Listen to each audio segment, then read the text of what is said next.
Hey guys, so a quick word here about chapter 17. So it appears as though we take another awkward right turn here with chapter 17, where we go from the apparent celebration of Sarah and Abram's faithfulness by the change to their new name.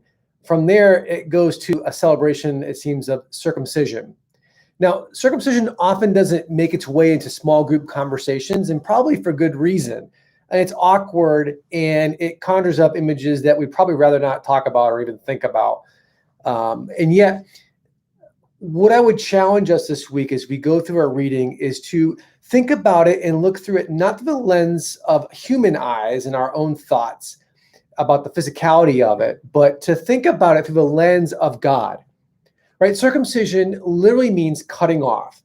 And while it may have health benefits for the men in Abram's time to be circumcised, this is more about the spiritual aspect, right? Circumcision was God's way of setting aside or cutting off his chosen people from the rest of the people groups that existed out there.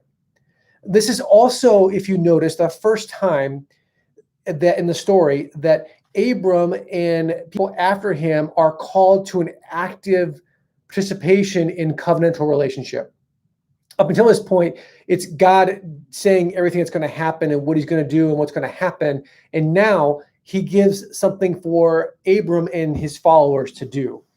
So remember the conversation, or if you remember reading in the book of Acts, that Paul and the apostles had this conversation with the Jerusalem council about the Gentiles, right? There was a core element of the early church, including Peter originally, who felt that Gentiles needed to first become Jewish, i.e. be circumcised, before they become followers of Jesus. And they sorted that all out by saying that wasn't the case.